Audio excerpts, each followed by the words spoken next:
निर्गमन ग्रंथ अध्याय 33 प्रस्थान करने का आदेश।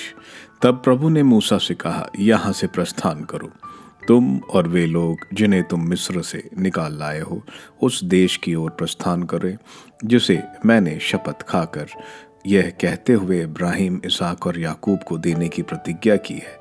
मैं उसे तुम्हारे वंशजों को प्रदान करूंगा। मैं एक दूत को तुम्हारे आगे भेजूंगा और कनानियों, अमोरियों, हित्तियों, परिज्जियों, हिव्वियों और यबूसियों को भगा दूंगा। मैं तुम्हें एक ऐसा देश में ले जाऊंगा जहां दूध और मधु की नदियां बहती हैं। मैं स्वयं तुम्हारे साथ नहीं जाऊंगा, क्योंकि तुम एक हठीली प्रजा हो। कहीं ऐसा ना हो कि मैं मार्ग में तुम्हारा विनाश करूं। जब लोगों ने यह दुखद समाचार सुना तो वे शोक मनाने लगे और किसी ने भी आभूषण नहीं पहना, क्योंकि प्रभु ने मूसा से कहा था कि इस्राएलियों से कहो कि तुम एक हठीली प्रजा हो। यदि मैं क्षण भर के लिए भी तुम्हारे साथ जाता तो शायद तुम्हारा विनाश कर देता। तुम अपने आभूषण उतार दो, तब मैं निर्णय करूंगा कि मैं तुम्हारे साथ क्या करूं। इसलिए होरेब पर्वत के बाद इस्राएलियों ने अपने आभूषण नहीं पहने। दर्शन कक्ष। मूसा ने तंबू को उठवा कर शिविर के बाहर कुछ दूर पर खड़ा कर दिया और इसका नाम दर्शन कक्ष रखा।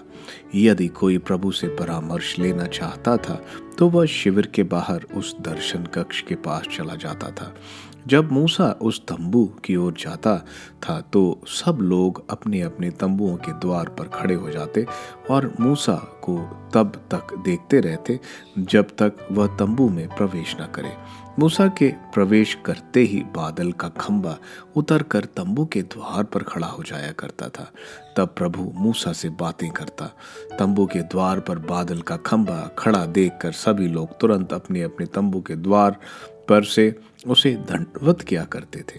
जिस तरह एक व्यक्ति दूसरे व्यक्ति से बात करता है, उसी तरह प्रभु मूसा से आमने सामने प्रकट होकर उससे बात करता था। जब मूसा शिविर में लौटता था तो उसका सहायक नून का पुत्र योशुआ नामक युवक तंबू में रह जाता था। मूसा का निवेदन। मूसा ने प्रभु से कहा, तूने मुझे इन लोगों के आगे ले जाने की आज्ञा तो दी, पर मुझे यह नहीं बताया कि तू मेरे साथ किसको भेजेगा।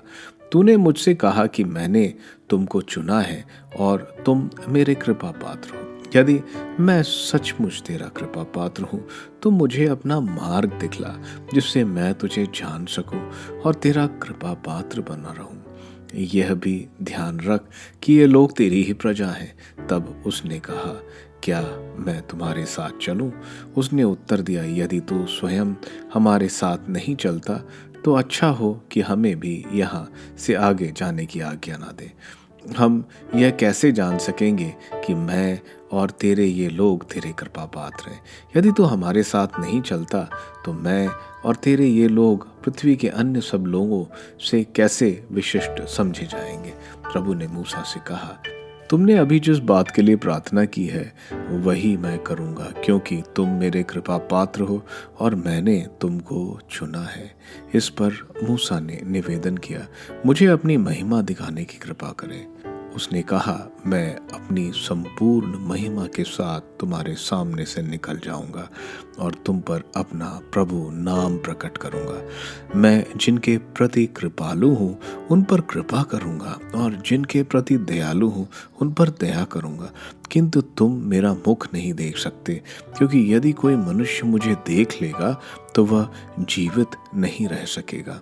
प्रभु ने यह भी कहा, मेरे समीप एक स्थान है जहां तुम एक चट्टान पर खड़े हो सकते हो, और जब तक तुम्हारे सामने से मेरी महिमा नहीं निकल जाएगी तब तक मैं तुम्हें चट्टान की दरार में रखूंगा और तुम्हारे सामने से निकलते समय अपने हाथ से तुम्हारी रक्षा करूंगा।